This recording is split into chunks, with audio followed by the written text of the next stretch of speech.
You might like to say some aspirations with me now. Jesus, mercy, we adore you. Jesus, mercy, we believe in you. Jesus, mercy, we trust in you. Jesus, mercy, we need you. Jesus, mercy, we love you. Jesus, mercy, we open our hearts to you. Jesus, mercy, you believe in us. Jesus, mercy, you've placed your trust in us. Jesus, mercy, you call us. Jesus, mercy, you empower us. Jesus, mercy, you need us.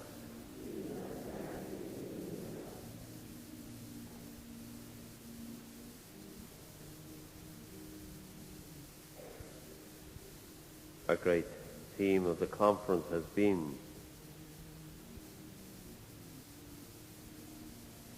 the Father speaking. This is my beloved. This is my Son, the beloved. Listen to him. And in this hour it seems very appropriate we might spend the hour with the story of the prodigal son. A story that we've heard interpreted in so many different ways, for ourselves, for others maybe. But it is the story of us. It is the story of the merciful Father looking down on us and inviting us to believe that he so desires and indeed so loves us, and in his mercy that he says, you are my beloved daughter, you are my beloved son. You find favor with me. Lovely words to hear, lovely words to listen to, but maybe in this hour we might just let that listening be more profound, that indeed it just has the effect of transforming us, bringing us to a new point, a new depth in our belief and trust in the Father of mercy, in Jesus, his Son, in the power of the Spirit. But it would lead us to a deeper relationship in trust with those who are in our lives and those whom God brings into our lives. And that we might come to a deeper relationship and trust and acceptance of ourselves.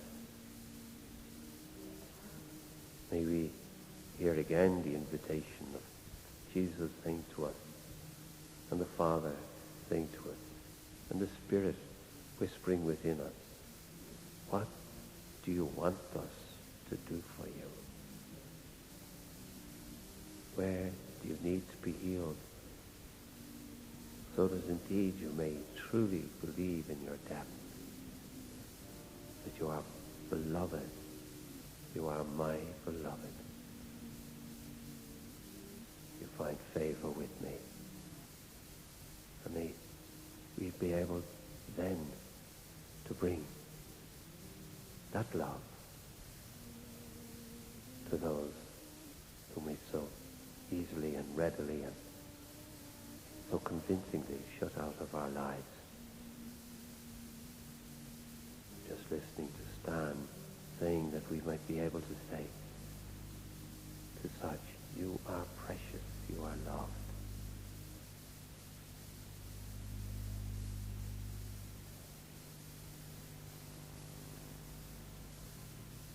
May we be empowered more fully to do this at the end of this hour. May we desire that we would have a more open heart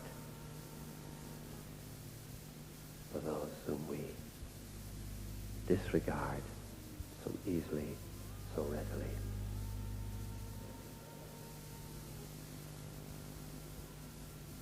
So let's listen with that sort of heart now to the story of acceptance, of mercy, and of trust. Jesus said, there was a man with 2 sons. The younger said to his father, give me my share of the estate. So the father divided his property between his 2 sons. Some days later, the younger son gathered all his belongings and packed up for a distant land, where he squandered his wealth in licentious living. Having spent everything, he was hard-pressed when a severe famine broke out in that land. So he hired himself out to a well-to-do citizen of that place, and he was sent to work on a pig farm. So famished was he that he longed to fill his stomach even with pig's food, but no one offered him anything. Finally, coming to his senses, he said, how many of my father's hired men have food to spare, and here I am, starving to death? I will go back to my father and say to him, Father, I have sinned against God and before you. I no longer deserve to be called your son. Treat me then as one of your hired men. With that thought in mind, he set off for his father's house. He was still a long way off when his father caught sight of him. His father was so deeply moved with compassion that he ran out to meet him, threw his arms around his neck and kissed him. The son said, Father, I have sinned against God and before you. I no longer deserve to be called your son. But the father turned to his servants. Quick, bring out the finest robe, put it on him. Bring a ring on his finger and sandals for his feet. Take the fatted calf and kill it. We will celebrate and have a feast. For this son of mine was dead and has come back to life. He was lost and is found. And the celebration began. Meanwhile, the elder son, who had been out working in the fields, was now on his way home. As he neared the house, he heard the sound of music and dancing. He called one of his servants and asked what it all was about. The servant answered, Your brother has come home safe and sound, and your father is so happy about it that he's ordered this celebration and killed the fatted calf. The eldest son became angry and refused to go in. His father came out and pleaded with him. The indignant son said, Look, I have slaved for you all these years. Never have I disobeyed your orders. Yet you've never given me even a young goat to celebrate with my friends. Then when this son of yours returns after squandering your property with loose women, you killed the fattened calf for him. The father said, My son, you are always with me, and everything I have is yours. But this brother of yours was dead and has come back to life. He was lost and is found. And for that, we had to celebrate and rejoice.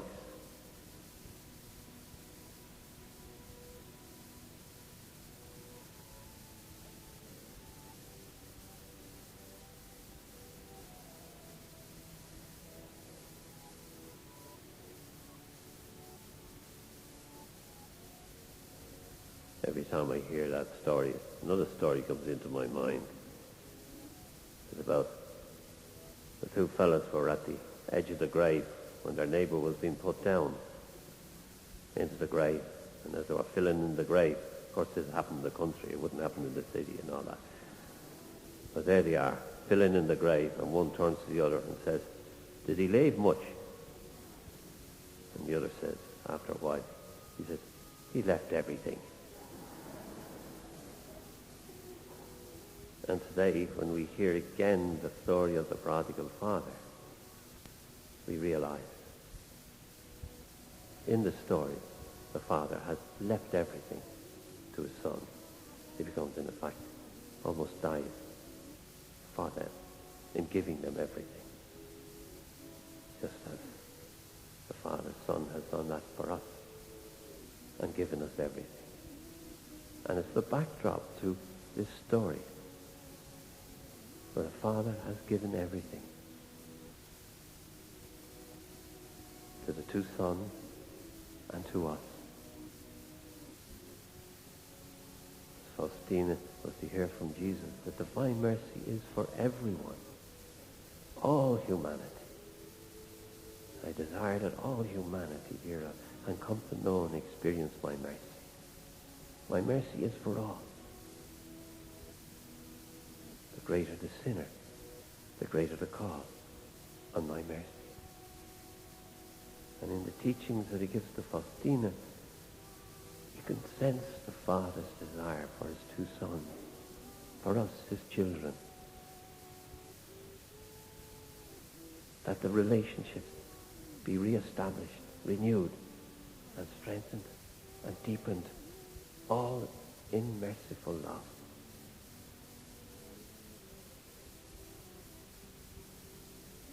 We're going back to the story of, so the son, younger son, goes off. He gets his share of the inheritance of the father's property. And he goes off and he squanders it. Wine, women and song and all the rest. He makes that decision. We know the father, having given everything, is even able to let his son go. And he's let us go, giving us the freedom. What have we done with the inheritance he has given to us? The inheritance that has been handed down to us from him through our ancestral line. All the gifts, all the talents, all the abilities.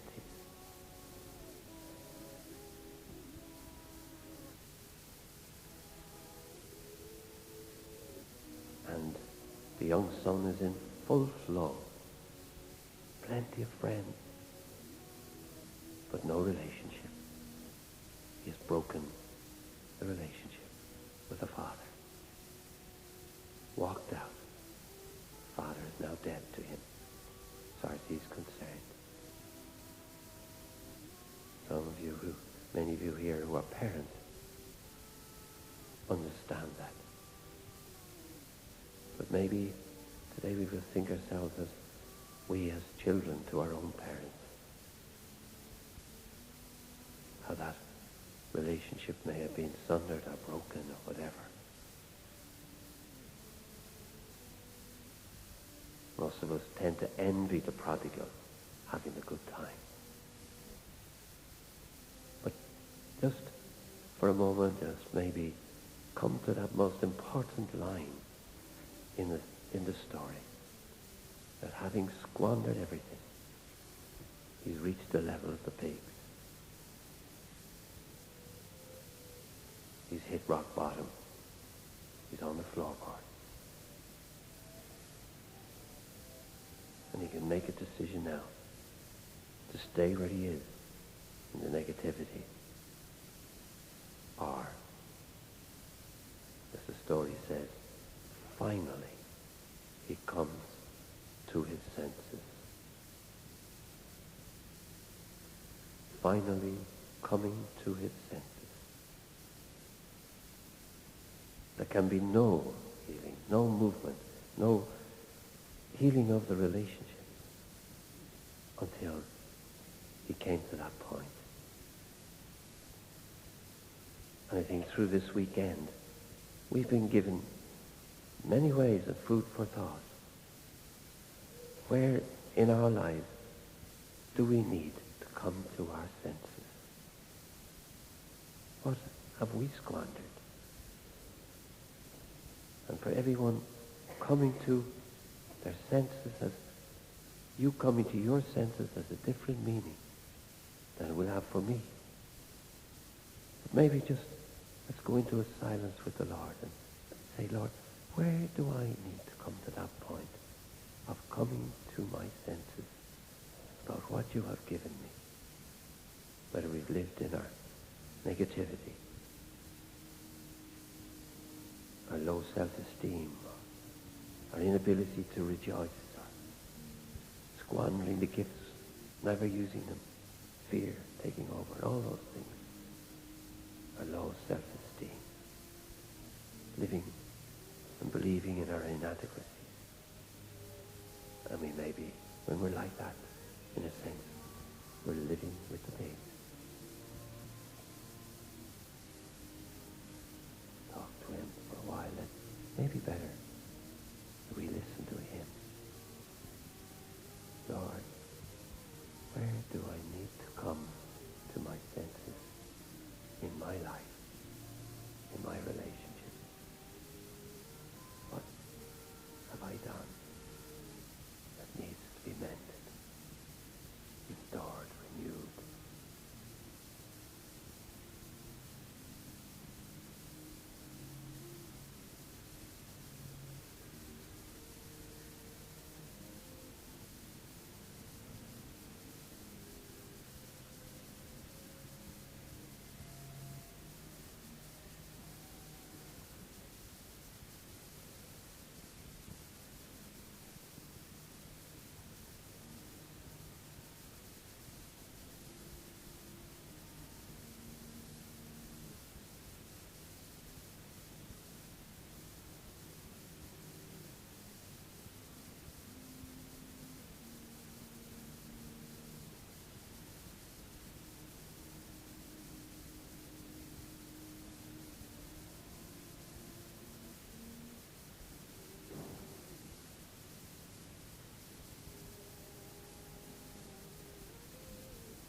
So if you're still with the son and with the pigs, and maybe your mind has shifted a little bit to thinking of maybe your son or daughter, or your friend, or your neighbor's son or daughter, or somebody's son or daughter whom you know or hear of.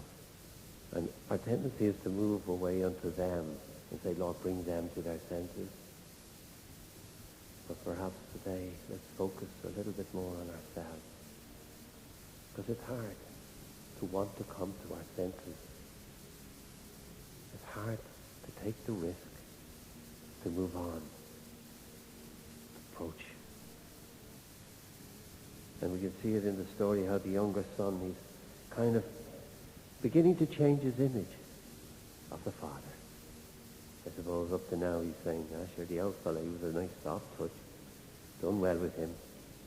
Give you anything. But now he's realizing that he's missing something. And he starts very small. He says, well, I haven't anything to put in my stomach, and should the servants at home are very well fed. I'll make me way back. But the movement has begun. And it all began when he came to his senses. Why it's so important for us to allow God to help us make that move.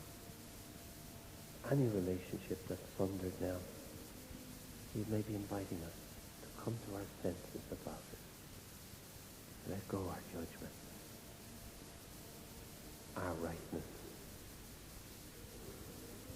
And maybe to realize, could it be possible that I'm right and wrong about this? That there's another right and wrong with the other person. I will go back to my Father and say, Father, I have sinned against God and before you. I no longer deserve to be called your son.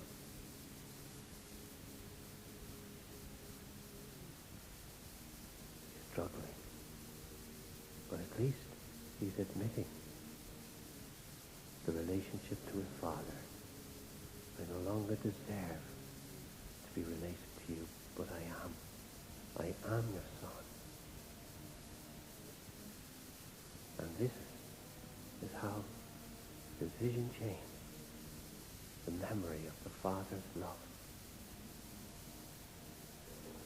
The memory of the Father of mercy saying to us, tell aching humanity to snuggle up to my divine mercy. But very much in this image, the Father's father and mother. All the traits of compassionate love, of mercy love, are in this story. And so he journeys back. And it's that, somehow, that experience, that memory, as Stan was saying, how we need to build that memory in with those who are marginalized, that they would have this memory, that they are loved. It's a gift. A lot of those memories are buried in ourselves. The story is my own journey to really come to realize that my parents loved me. And somehow, when that was revealed and shown to me, I could journey back to reconciliation. One was living, one was dead. Many today maybe still unable to move with grief, needing to come to that point where you can pick up your life and go on and establish the relationship with the loved one you've lost in a new way. Even if that young one, that loved one, is a son, a daughter, a husband, a wife, who's committed suicide, the relationship can be renewed in a new way. It's not broken. Can we make that journey today towards the Father? I will go to my Father's house. Hope is rising. That if I get there, I'm sure to find acceptance. At the moment, maybe just of some sort. The reality is, we're going to discover a full acceptance of us. We're going to a Father who can heal us in our broken relationship and be able to say and do the action that is most suitable for us. In the story, the Father knew his two sons. He loved them so much to let them go. And he loved them so much to long for them to return to him. And we know with the younger son, he knew exactly what to say. He said nothing to him, just welcomed him. Let us maybe understand this image of God more powerfully now, that we might take that step of trust. The vessel whereby you can receive my mercy, Jesus teaches Faustina, is the vessel of trust. My mercy is unfathomable. There is it's an ocean of mercy. Nothing can withstand the power of that mercy. Bring your misery to my mercy. A little while. Picture yourself bringing that misery to this loving Father. See and believe in a new way. It can be done. Can be restored.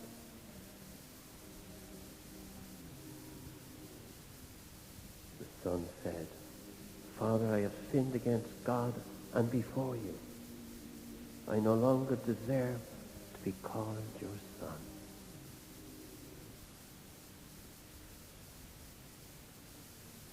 But before that,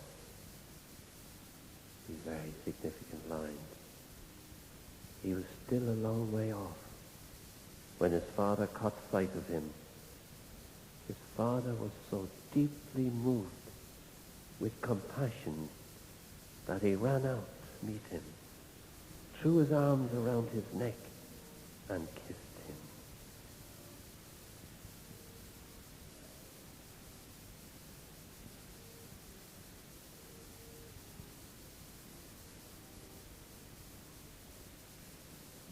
Dare now, trust now, to come to such a Father.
He